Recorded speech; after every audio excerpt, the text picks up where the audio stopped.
Okay, so interview 2 with Craig Duckworth, Associate Dean for the University of Ulster. Craig, thank you so much for agreeing to take part in the study. I'm just going to go through some questions with you, so obviously feel free to answer. Looking at the study, we're focusing on CPD and Associate Deans, the Associate Dean role. So can you please talk me through of how you have moved through different positions to your Associate Dean role? You mean from starting my career? Yeah. Started as a visiting lecturer in London Metropolitan and South Bank University, and then moved on to lectureship, senior lectureship, and then pretty much most of the time was a course leader for business economics and finance for a number of years.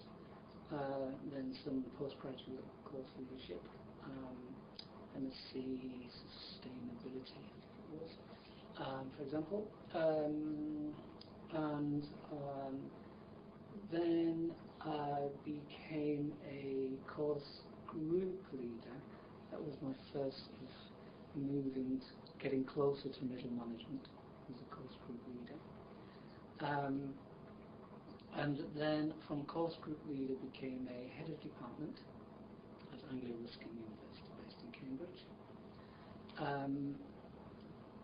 And then from head of department moved to London to become associate dean at QEH. Okay.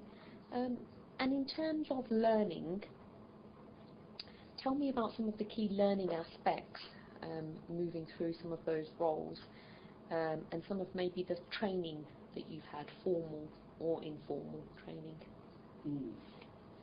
What's always stuck in my mind the most is the learning about myself aspect, meaning that as a lecturer I was very much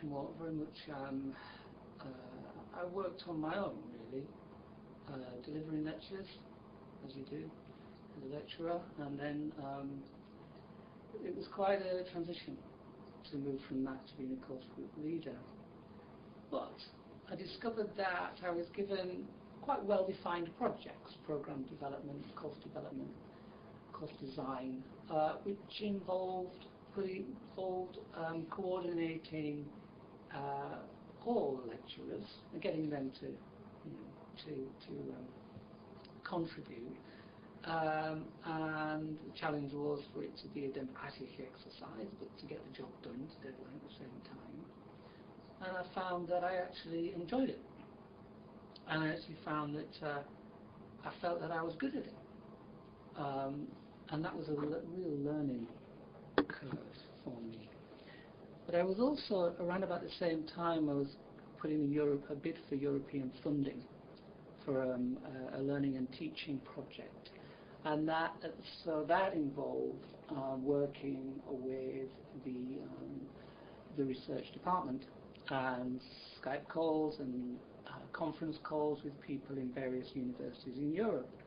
And I found that was really new to me, and I enjoyed that as well.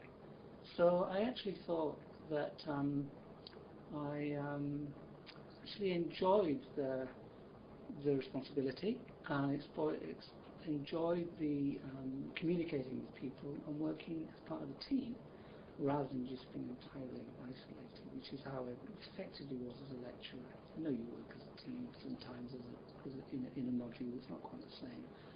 So I found I enjoyed it, and I thought I was quite good at it, and I surprised myself there, really. Because my main spur, if I can be honest, my main spur to taking on the main reason why I took on the course group leader role was because I had 2 children and needed more money.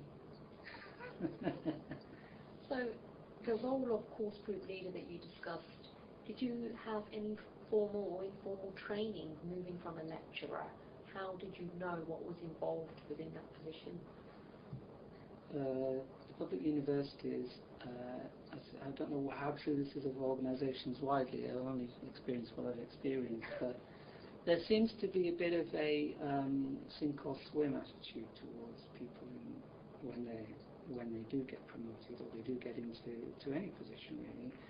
Part of the training in inverted commas of a lecturer is to throw them in the deep end and see if they sink or they swim. And then of course if they seem to be in pain or they're having trouble, then you can support them. But there is an element of exposing them to risk and danger and seeing how they do with it.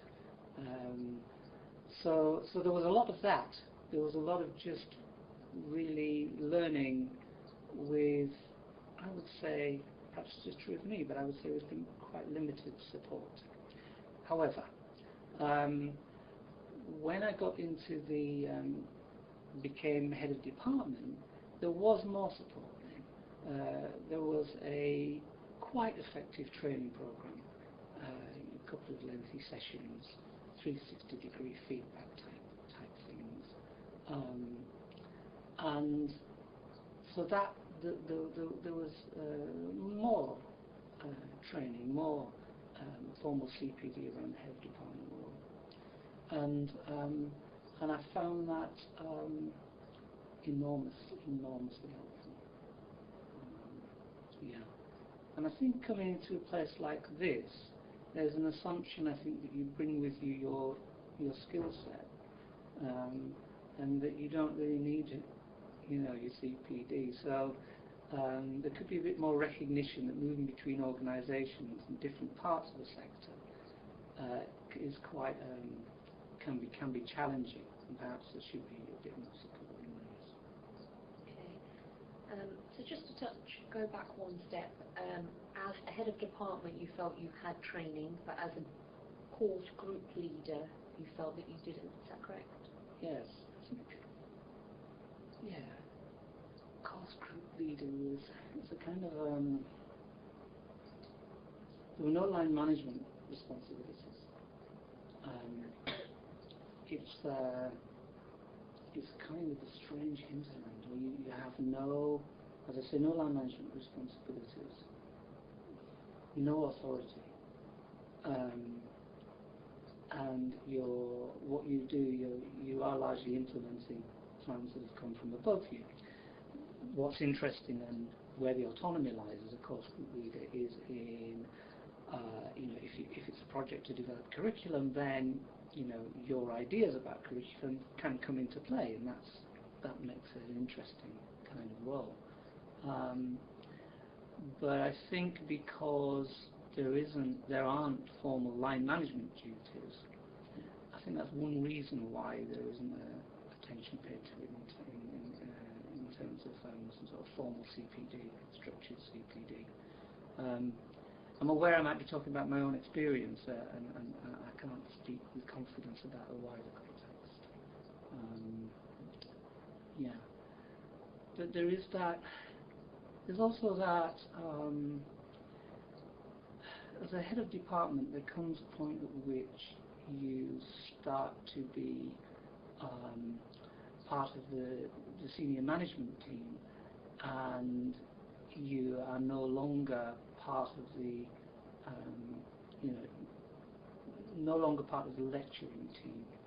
There starts to be potential for conflict and tension, and I think that managing your way through that dynamic really you need help to go through that change. My boss, though he had his failings, paid a lot of attention to that, and it was really helpful. But I think that in part the CPD that is given to the HOD position, in part it reflects it's an acknowledgement of the fact that you do go through change, and there's the level below that, course group leader, what became to be called deputy head. No, the change isn't. You're not expected to go through that kind of transformation in that position. It comes with the higher level. So, within that role of HOD, did you feel well equipped to perform that role?